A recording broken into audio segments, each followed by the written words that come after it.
Hello दोस्तों, आप सभी का बहुत बहुत स्वागत है अक्षयवन चैनल पर। और आज मैं आपके लिए एक बार फिर से लेकर आया हूँ कुछ बहुत ही भयानक हॉरर स्टोरीज। पहली स्टोरी जो मैं आपको सुनाने जा रहा हूँ वो आकाश जी ने शेयर की है, तो आगे मैं आपको उन्हीं के नज़रिए से ये पूरी घटना बताऊंगा।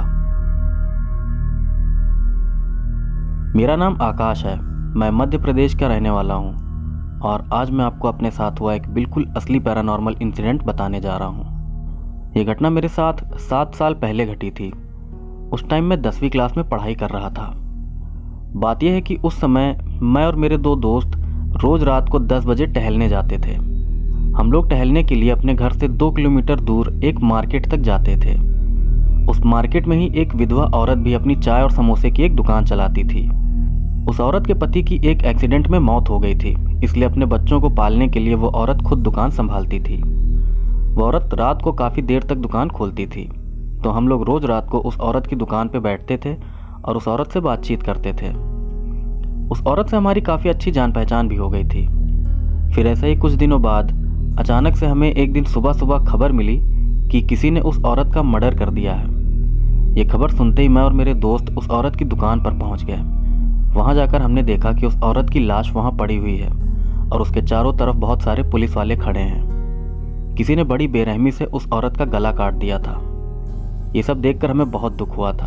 हम सब सोच रहे थे कि अब उस औरत के बच्चों की देखभाल कौन करेगा। यही सब सोचकर हम बहुत दुखी थे। कई दिन तो हम लोग रात को टहलने भी नहीं गए, पर फिर धीरे धीरे समय बीतने के साथ ही हम लोग इस घटना को भी भूल गए। कुछ दिनों बाद हम लोग फिर से रात को टहलने जाने लगे। उस औरत की दुकान अब बिल्कुल वीरान हो चुकी थी। वहां पर हमेशा सन्नाटा पसरा रहता था। फिर इसी तरह कई महीने बीत गए और ठंड का मौसम आ गया। तो ऐसे ही एक रात को 10 बजे मैं और मेरे दोनों दोस्त टहलने के लिए मार्केट गए थे। उस रात ठंड काफ़ी ज़्यादा थी और कोहरा भी बहुत गिर रहा था, इसलिए हमें ज़्यादा दूर का दिखाई भी नहीं दे रहा था। फिर मार्केट में टहलते हुए ही हमें एक जगह पर जलती हुई एक अंगीठी दिखाई दी। अंगीठी देखकर हम सब लोग उस अंगीठी के पास बैठ गए और आपस में बातें करने लगे।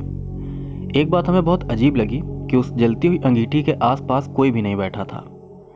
खैर, वहाँ पर बैठकर थोड़ी देर बात करने के बाद उस अंगीठी की आग ठंडी पड़ने लगी। फिर अंगीठी के ठंडा पड़ते ही हम लोग वहाँ से उठकर जाने लगे और तभी हमें किसी औरत की आवाज़ सुनाई दी। उस औरत ने हमसे कहा कि अरे बैठ जाओ बेटा, मैं अंगीठी जला देती हूँ। उस औरत की बात पर मैंने कहा कि नहीं आंटी जी, रहने दीजिए, अभी रात बहुत हो गई है, हमें घर जाना होगा। इतना बोलने के बाद मैंने महसूस किया कि वहाँ पर हम 3 दोस्तों के अलावा और कोई है ही नहीं। फिर तभी मेरे एक दोस्त ने कहा कि भाई, ये उन्हीं आंटी जी की दुकान है जिनका कुछ महीनों पहले मर्डर हो गया था। अपने दोस्त की बात सुनते ही मेरे शरीर के सारे रोए खड़े हो गए। फिर हम तीनों लोग बहुत तेजी से वहां से भागकर अपने अपने घर चले गए। इस घटना के बाद हमने रात को उस मार्केट में घूमना बंद कर दिया। मुझे लगता है कि उन आंटी जी के मर्डर के बाद उनकी आत्मा उस जगह पर भटक रही है। जो भी हो, उन्होंने हमको कोई नुकसान नहीं पहुंचाया, लेकिन फिर भी यह हादसा मैं कभी नहीं भूलूंगा। दोस्तों, ये थी पहली हॉरर स्टोरी और अब मैं आपको सुनाता हूँ एक और हॉरर स्टोरी। ये स्टोरी रोवर रोज नाम के एक यूज़र नेम वाले शख्स ने रेडिट पर पोस्ट की थी, तो आगे मैं आपको उन्हीं के नज़रिए से ये पूरी घटना बताऊंगा।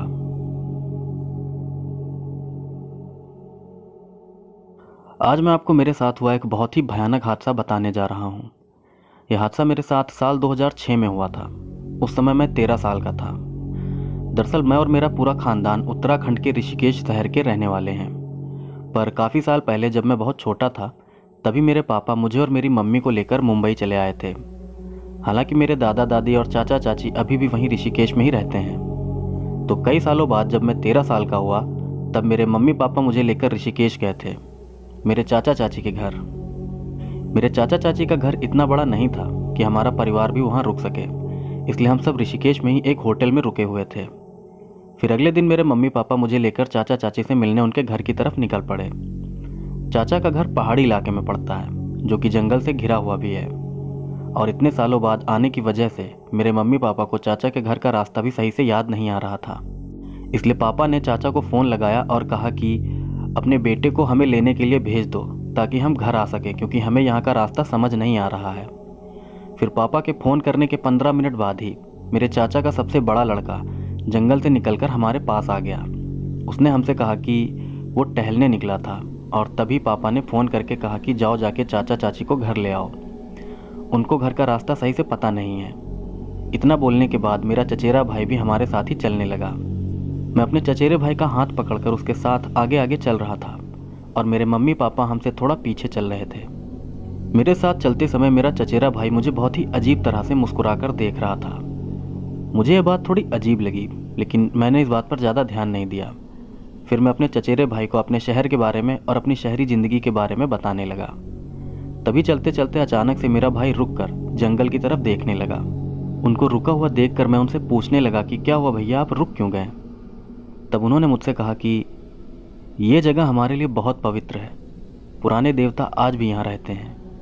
नए ज़माने के लोग उस डर को भूल गए हैं। इस बात से मुझे बहुत गुस्सा आता है। अपने चचेरे भाई की ये बात सुनकर मुझे बहुत अजीब लगा, पर मैंने सोचा कि शायद वो मुझे डराने की कोशिश कर रहे हैं, इसलिए उनकी बात सुन के मैं हंसने लगा। फिर उन्होंने हंसते हुए मुझसे कहा कि क्या तुम देखना चाहोगे पुराने देवताओं को? उनकी बात पर मैंने कहा कि हाँ, क्यों नहीं। फिर मेरे चचेरे भाई जैसे ही मुझे लेकर जंगल की तरफ जाने लगे, वैसे ही मेरे पापा ने मुझे पीछे से आवाज़ लगा दी। पापा की आवाज़ सुनते ही मैं पीछे पलट गया और तब मैंने देखा कि पीछे मेरे मम्मी पापा मेरे सबसे बड़े चचेरे भाई के साथ खड़े हैं। ये देखकर मैं बहुत हैरान रह गया था। मैं सोच रहा था कि अभी तो भैया मेरे साथ खड़े थे, फिर इतनी जल्दी भैया मम्मी पापा के पास कैसे पहुंच गए? फिर थोड़ी देर में ही मुझे समझ में आ गया कि मेरे चचेरे भैया मेरे मम्मी पापा के साथ खड़े हैं और जो मेरे साथ है वो मेरा चचेरा भाई नहीं बल्कि कोई और है। ये समझ में आते ही डर के मारे मैं सीधा भागते हुए अपने मम्मी पापा के पास जाने लगा।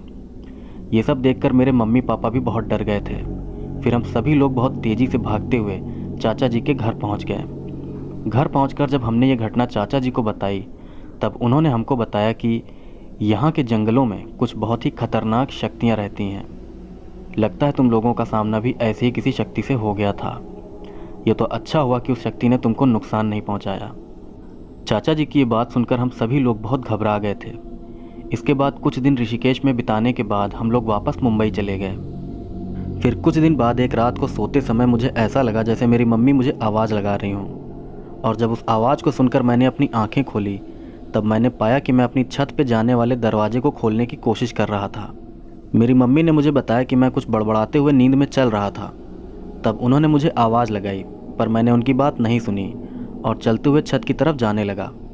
पर हमारे घर में छत पर जाने के लिए एक दरवाजे से होकर जाना पड़ता है और वो दरवाज़ा रात के समय बंद कर दिया जाता है, इसलिए मैं छत पर नहीं जा पाया और दरवाजे के पास ही खड़ा होकर उसको खोलने की कोशिश करने लगा। उस दिन के बाद से ही मुझे नींद में चलने की बीमारी सी लग गई। कई रातों को मुझे भयानक सपने भी आए थे, पर धीरे धीरे समय बीतने के साथ ही सब कुछ ठीक भी हो गया। तो दोस्तों, ये थी दूसरी हॉरर स्टोरी, और अब मैं आपको सुनाता हूँ एक और रियल हॉरर स्टोरी। ये स्टोरी सौरव दत्ता नाम के एक शख्स ने शेयर की है, तो आगे मैं आपको उन्हीं के नज़रिए से ये पूरी घटना बताऊंगा। मेरा नाम सौरव दत्ता है। मैं उत्तराखंड के गुवाहाटी शहर का रहने वाला हूँ और आज मैं आपको मेरे साथ हुई एक बहुत ही भयानक घटना बताने जा रहा हूँ। ये घटना साल 2011 की है। उस समय मैं 8वीं क्लास में था। तो ये बात साल 2011 की है। उस समय मेरे एग्ज़ाम्स ख़त्म हुए थे और सर्दियों की छुट्टियां शुरू हो चुकी थी। तो उसी समय एक बार मैं और मेरे मम्मी पापा शॉपिंग के लिए गए थे। मेरी मम्मी को सिल्क की साड़ी लेनी थी, इसलिए हम लोग आसाम के सुआलकुची शहर जा रहे थे। सुआलकुची आसाम से 35 किलोमीटर की दूरी पर मौजूद एक शहर है जो कि अपनी सिल्क की साड़ी के लिए बहुत ही मशहूर है। हम लोग अपनी स्विफ्ट डिज़ायर कार लेकर सुआलकुची के लिए निकले थे। कार हमारे ड्राइवर भैया चला रहे थे। हम लोग शाम को 5 बजे घर से निकले थे और रात के 7:30 बजे हम सुआलकुची पहुंच गए थे। मेरी मम्मी को साड़ी खरीदते खरीदते रात के 10 बज गए। फिर तभी जिस दुकान से हम साड़ी खरीद रहे थे, उसके मालिक ने हमसे कहा कि आप लोग रात के 11 बजे तक यहाँ से वापस निकल जाइए, क्योंकि रात को 11 बजे के बाद यहाँ की सड़कों पर पैरानॉर्मल घटनाएं बहुत ज़्यादा होती हैं। मेरे मम्मी पापा पैरानॉर्मल चीज़ों पर बिल्कुल भी विश्वास नहीं करते थे, इसलिए उन्होंने उस दुकानदार की बातों पर बिल्कुल भी ध्यान नहीं दिया। हमारे ड्राइवर को भी वहाँ के लोकल लोगों ने बताया था कि यहाँ की सड़कों पर रात के 11 बजे से लेकर 1 बजे तक सफ़ेद कपड़े पहने एक औरत दिखाई देती है, और अगर कोई उस औरत को देखकर अपनी गाड़ी रोक देता है तो वो जिंदा नहीं बचता है। ये बात सुनकर हमारा ड्राइवर काफ़ी घबरा गया था। फिर रात को 10:30 बजे हम लोग घर वापस जाने के लिए कार में बैठ गए। हमारे कार में बैठते ही ड्राइवर ने मेरे पापा से कहा कि साहब, यहाँ के लोग बता रहे हैं कि रात के 11 बजे के बाद यहाँ पर एक औरत की आत्मा भटकती है, जो रात के समय यहाँ से गुजरने वाले लोगों की जान ले लेती है। ड्राइवर की बात पर मेरे पापा ने कहा कि ऐसा कुछ नहीं होता, ये सब अंधविश्वास की बातें हैं। पापा के इतना बोलने के बाद ड्राइवर ने गाड़ी स्टार्ट की और फिर हम लोग घर के लिए निकल पड़े। वहाँ की सड़क बहुत ही ऊबड़ खाबड़ थी, इसलिए ड्राइवर गाड़ी को ज़्यादा तेज़ी से नहीं चला पा रहा था। फिर देखते ही देखते रात के 11:30 बज गए। खराब रास्तों की वजह से हम लोग अभी भी सवालकुची से बाहर नहीं जा पाए थे। फिर आगे बढ़ते हुए हम सबने कार से लगभग 200 मीटर की दूरी पर किसी शख्स को सफ़ेद कपड़े में सड़क के बीचों बीच खड़े देखा।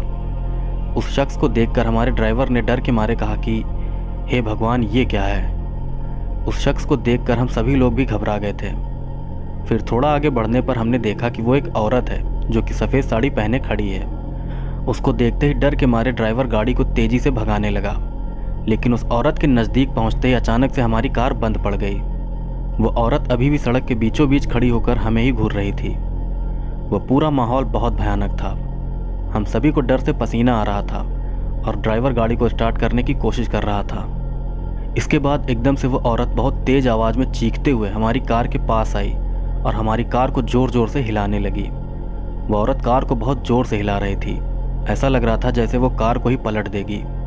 मुझे तो उस समय ऐसा लग रहा था जैसे आज मैं और मेरा परिवार यहीं मारे जाएंगे। लेकिन तभी मेरी मम्मी ने ज़ोर ज़ोर से हनुमान चालीसा का पाठ करना शुरू कर दिया। मम्मी के हनुमान चालीसा पढ़ते ही वो औरत हमारी आंखों के सामने ही अचानक से गायब हो गई।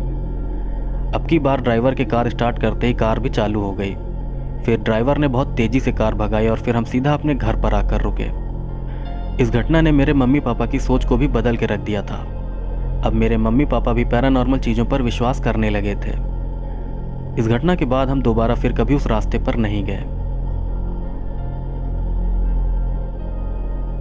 तो दोस्तों, आज का वीडियो यहीं पर ख़त्म होता है। मुझे पता है कि मेरी ज़्यादातर ऑडियंस को इस तरह की नॉर्मल हॉरर स्टोरी पसंद नहीं आती हैं। उन्हें थोड़ा सा वैसी स्टोरी अच्छी लगती हैं जिनके मैं प्रूफ दे सकूं या जिनके बारे में लोगों को नई जानकारी मिले।